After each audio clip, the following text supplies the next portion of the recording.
let me demonstrate some of the slide stuff. So this is something new I'm doing. So this relates to what did I say?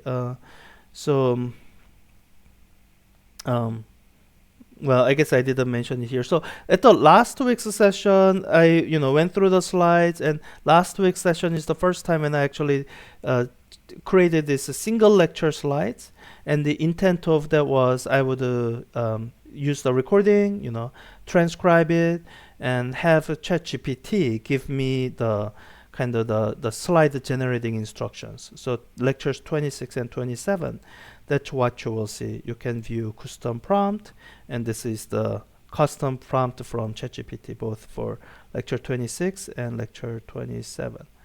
Lecture 27, so view custom prompt, yeah. So this is what I used. So I think I was flipping through a little bit. Let's just see if it looks good. So this is lecture 26. I'm using the presenter deck mainly so that it'll kind of stay visually cleanest. So this is it. Lecture 26 summary, postulates of special relativity and relativity of simultaneity. That might actually be the lecture title. I do like it. I have kept this so that I can distinguish between kind of the final version of the slides that I'll use in future semesters and me just going through this to provide a voice note that I'll use to improve the lecture slide generating custom instructions for the future.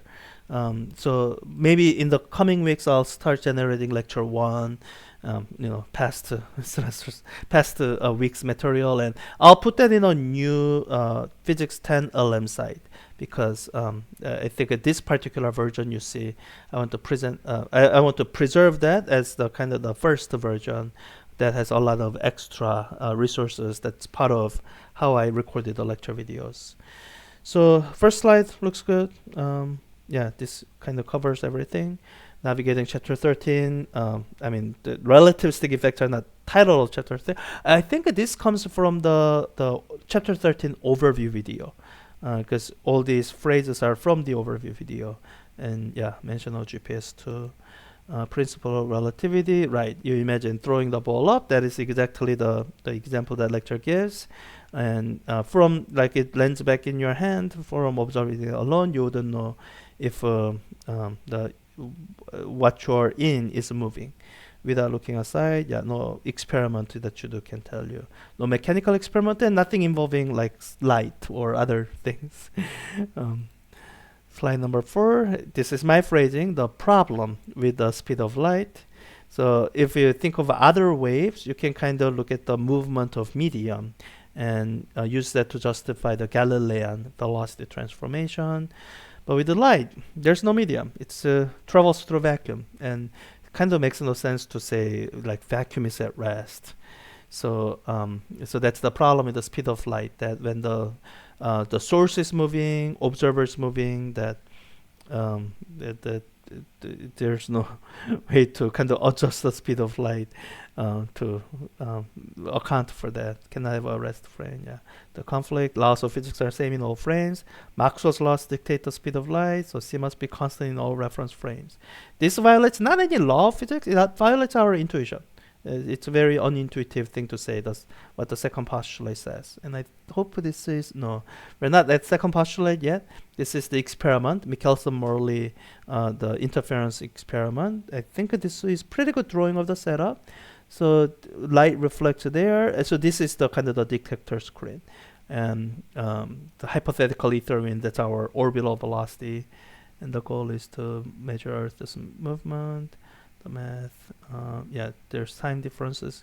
Not very big, but small, small, but big enough that Michelson and Morley had enough precision to see it. And null experiment, they put some sort of an upper limit on the speed, and it was definitely lower than the orbital speed. And the conclusion is ether does not exist. Yeah, and I think I mentioned this in the lecture. Einstein might have been aware of the experiment, but his main motivation wasn't this, because he was theoretician. He was more thinking about like You know what his paper title says? On the electrodynamics of moving bodies, written originally in German. So the two postulates, there's principle of relativity and what I call correctness of Maxwell's theory of electromagnetism. Yeah, those all look right. And yeah, if your intuition and your method disagree, ignore your intuition. With the special relativity, it's especially important because nobody has correct intuition. No one is born with intuition in special relativity. Crucial distinction, seeing versus. I usually put quotation marks around it, seeing versus observing. So you correct it for light travel time or travel time of anything carrying that signal to create your observation. It's a kind of a reconstructed picture that you get after some time. Yeah, relativistic effects are real. They are not optical illusions. They are not accidental things. They are all the kind of trivial stuff has been corrected for, and what remains is the relativistic effect. Slide number 8. Relativistic train, Alice's frame. Oh, I guess this is the lecture example, probably demonstrating the simultaneity of relativity. So in her own reference frame, the rear and the front events happen at the same time.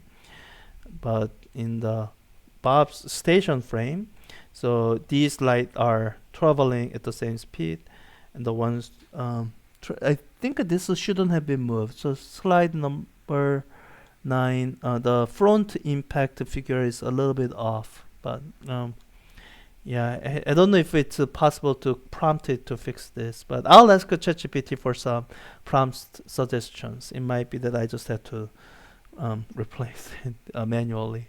We'll see. Oops, I went back. So from slide 9, let's go to slide 10. Consequence, relative simultaneity. Yeah, it's simultaneous for Alice, the way it's set up. Center pulse thing, sending light in both directions. From Bob's reference frame, they are not simultaneous. You cannot say at the same time without specifying the coordinate reference frame. So the phrase at the same time is only meaningful once you've specified the reference frame. Okay, let's keep going to slide 11, mapping reality, introduction to space-time diagrams. Oh yeah, this is the last section. Let me see if these diagrams look correct-ish. So far so good, I think. Specific point in the diagram represents. Yeah, that's the event, word line, yeah. Changing reference frames, Lorentz boost. Yeah, I guess I to mention that. You don't really have to know about Lorentz transformation. It's fine. Present a moving trace frame. Draw a new set of tilted axis. Slope of the new axis, beta. Yeah, x prime axis and the ct prime. Yeah, 1 over beta. Geometric visualize without requiring complex algebra. Yeah, it's very useful for navigating through special relativity paradoxes. And as you see here, lines of simultaneity resolve the paradox. So I don't think this drawing is drawn particularly correctly. Yeah, so in the text, in the actual lecture screens, there was like events of front and back. So this particular figure in slide 13, it's iffy. I might have to, but I don't know if I can correct it through instructions in the platform. I might have to just correct it manually. Yeah, and the whole geometric tilt. It's it's a space-time geometry. It's not your regular three-dimensional Euclidean geometry. Key ideas and relationships. Main conceptual takeaways. Speed to light is constant. Yeah, second postulate. Just memorize that, even if it doesn't make sense. It's the correct answer. Simultaneous relative. Yeah, that's important. Space-time diagram. Yeah, this looks good. Key definitions. Inertial reference frame. Event. Yeah, in this lecture, we haven't derived the time dilation and length contraction yet. So those wouldn't be here. Yeah, this all looks good. Yeah, so I mentioned a couple small things, plots, but kind of organization, the topics it retained seemed good. I think this is a good summary slide for someone, not watching the lectures, not reading the textbooks, so trying to get some sense of what's covered. Let's look at lecture 27. I did see it did something differently. So this is this is the title, and I don't know why it has this color coding key. Rest is that, moving is that. Okay, we'll see if that's obeyed. And lecture 27 outline. It's listing the sections. I don't know why it's doing that. It hasn't done that for any of the. In fact, it's missing the homework help section at the end. So, um, can I just delete a slide? I might delete it. I don't know. The light clock thought experiment. Yeah, this is the setup. I think that all looks good. So diagonal path is longer, so the time elapsed will also be longer. Yeah, speed is always SC. Diagonal longer. Yeah, that looks good. That's the kind of main gist of the derivation. Mathematical expression, time dilation. Yeah, the time that you measure where the event happening is moving is dilated by vector gamma compared to the proper time where time get by. Yeah, that all looks good. Moving clocks are slow. That's how I want you to remember where the gamma goes. Does it go on the left or right? Michelson-Morley apparatus. Oh, we use this to derive the length contraction. So instead of saying ether wind, we do the other derivation. Actual length of the Fordham must change. So I do Oolong derivation once without assuming that, and then realize, oh, the time is different. So to correct that, you have to introduce the contraction. So I run into contradiction, and the second postulate says speed of light doesn't change, and experiment tells you the light going that way and here has to arrive back at the same time. You are constrained that way, and the one thing that you are not constrained by is no law of physics says that lengths are not contracted. So that's where the length contraction comes in. It's the only thing we are allowed to do so far. So that's the length contraction expression. Yeah, contracted length. Gamma now is in the denominator. All that looks good. I don't know if I like this diagram. So I guess I could look at, that's the color coding. Solid is the ones at rest, and dotted are moving. Maybe that makes sense. Observing versus seeing. Oh, now there are quotations. And seeing is raw experience, observing, and starts thing happening, and then you need to account for the light travel time. So you will be with this world line of light, you can kind of map out when you will be seeing it. But if you are diagramming what's happening at star Sirius right now, after having observed, you know this is where it happens right now. So spectral observe, not just see, moving. They are not just appear short. All the trivial adjustments have been done. Yeah, that's probably fine enough for level of this class. We don't do a lot of detailed things using space-time diagram. That's the kind of thing that it's useful to do resolving relativity paradoxes.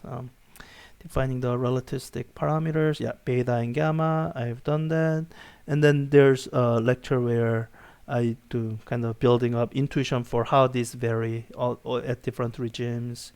Beta is kept at 1, and as beta approaches 1, gamma will increase without limit. I think that all looks good. The physical speed of V can never exceed the C. Slide number 10, relativistic momentum. Classical, relativistic. This is the question I asked in lecture, and the answer is yes, it can, because this formula is wrong. Just use gamma. I think this is a good summary. Much better than the quiz version. Speed approaches momentum approaches infinity. And I hope that makes intuitive sense, because I gave the example of a car traveling along an infinite road. As it accelerates every moment, I hope you feel like its momentum should increase without limit, and it does, even if its speed won't ever exceed the speed of light. This is the energy expression, rest energy, kinetic energy. And does it mention the insight about how kinetic energy looks like it's two things? Might not. It's not mentioned here, but I guess there's finite amount of space, so I think not having that mention of this form of kinetic energy gives you some idea about there might be more to energy than just kinetic energy. I wish it mentioned it here, but I don't know. Maybe there's no way to mention it and have enough space for things. Energy and momentum for massless particles. Yeah, so this is the energy momentum relationship that's valid for everything. And it's even valid for when m goes to 0. These expressions involving gamma are problematic because gamma goes to infinity. And yeah, I think this all looks good. This looks like a typo where m and then m equals 0. Yeah, that probably needs to be corrected. Yeah, so this I think is good summary of lecture. Key ideas and relationships, core concepts. Yeah, this just postulates of special relativity again. Moving clocks are slow, moving rollers are short. Yeah, meaning of observing. Key definitions. Yeah, beta. Yeah, this is pretty good summary. Yeah. Yeah, looks good. So yeah, I went over time just so that I can finish recording this. This you know what? Next week we are doing particle physics, so let me record this voice notes again one last time next week with the lectures 28 and 29. And what I need to do over summer is actually go back to lecture 1 and start generating these summary lecture slides that's going to be made available within the Canvas modules, and it'll basically help people who, are not watching the lectures and are not reading the textbook. This is my harm reduction. I want to make sure as long as the resources are easy for me to make, I think I have no reason to withhold. So,